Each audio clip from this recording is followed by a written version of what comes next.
Hi guys, so we just opened up this machine and it looks like there's been some coffee grinds used in it. Now I don't know if the manufacturer tests it before it goes out or if there's a way to clean it, because I don't know what this is. I just want to quickly show you the Philips 3300 espresso machine. We have it all together now, but I will show you and some of the problems that we did have. So one of the problems, gently open this up, because if you pull it hard, you will splash yourself with water.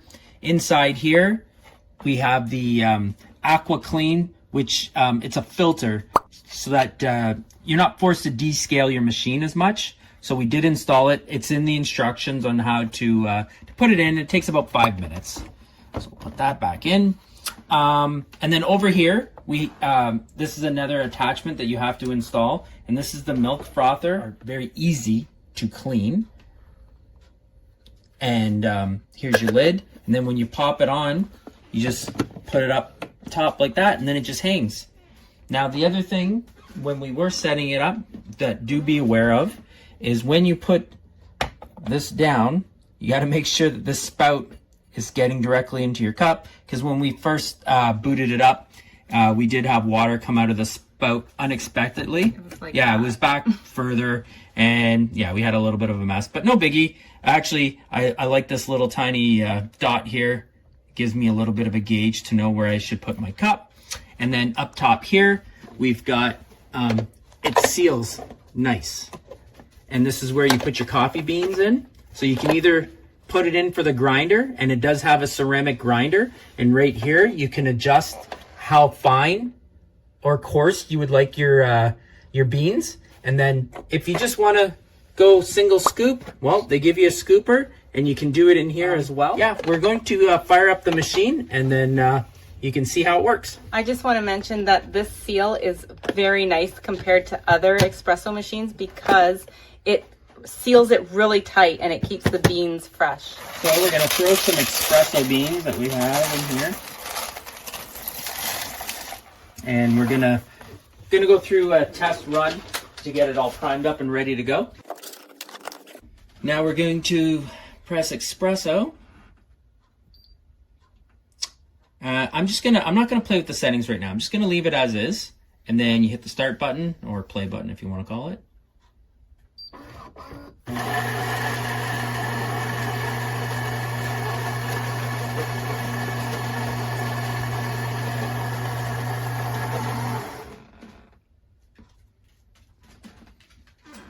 Now we're gonna do a couple of these to get the machine primed up and ready to go so it makes proper espresso. We will put milk in it too later.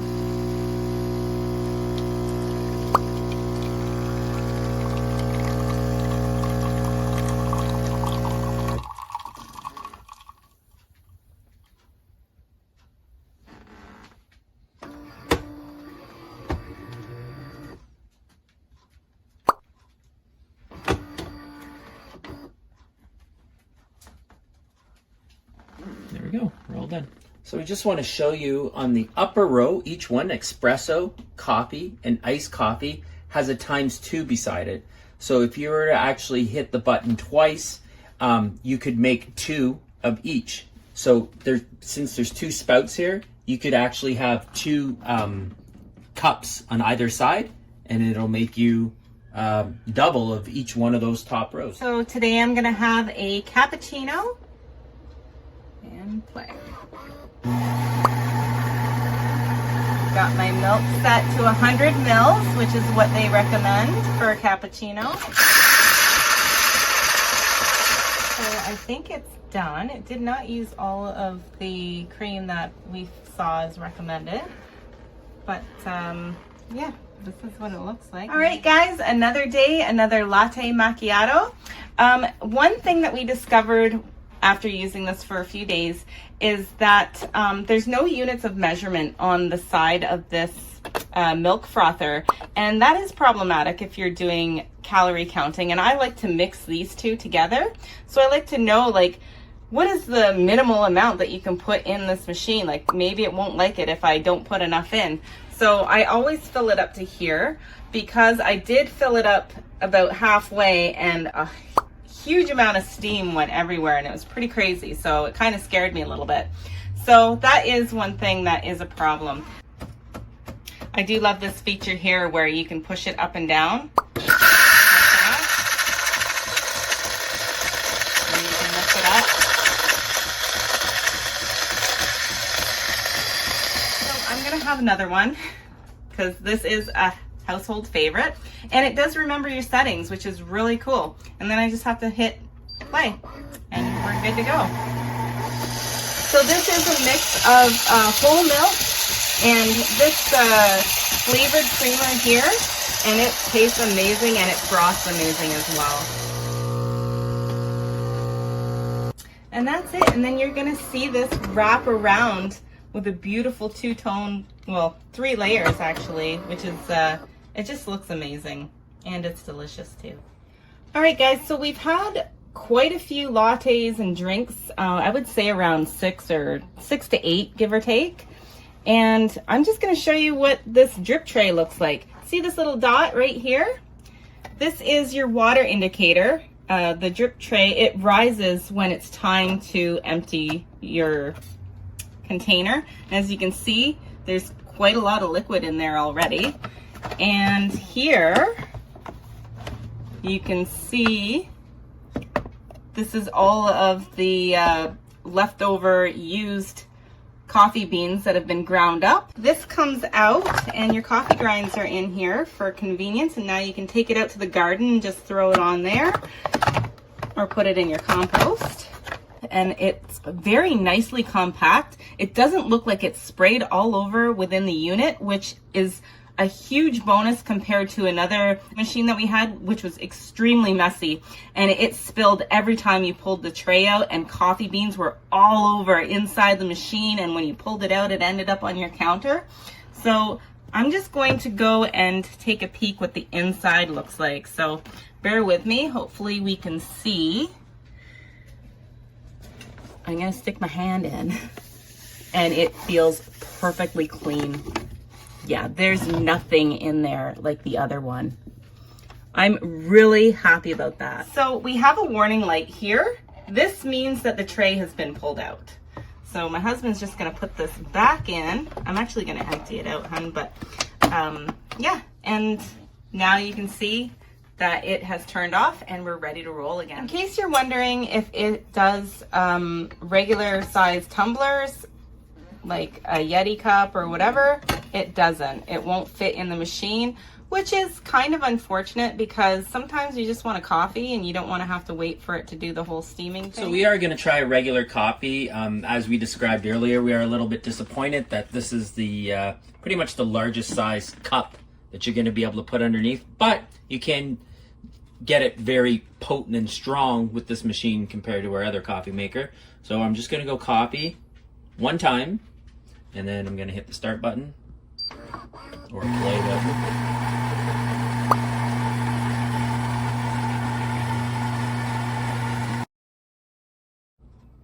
That's a small coffee. Yep, and it's all done. So that's what one coffee does. So I could have did it. I could have did it times 2 possibly, and it probably would have come up to about here. But so to give you an idea as to how much 1 cup of coffee is, it's only half a cup. Yeah, just a little over 4 ounces. So we're just going to talk briefly about the not so fun part about owning a machine like this.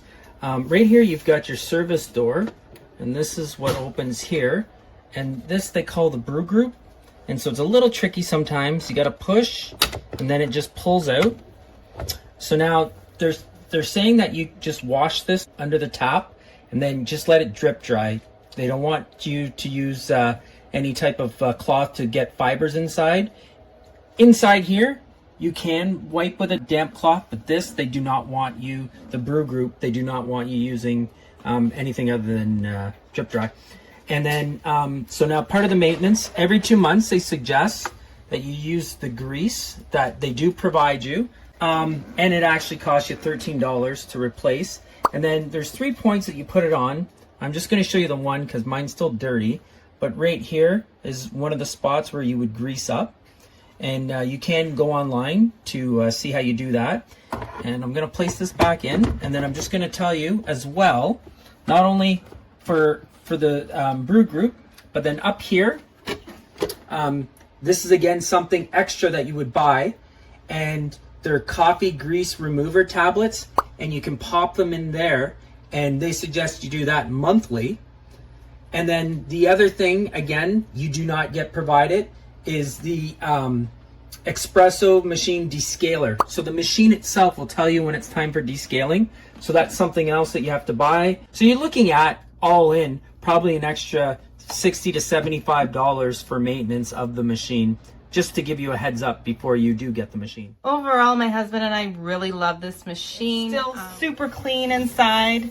Phillips, you outdid yourself because this machine is way better than our other one. I absolutely love the fact that this lid here seals and keeps your beans fresh, which is also better than our other one.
This is a video, this is a review of a Philips 3200.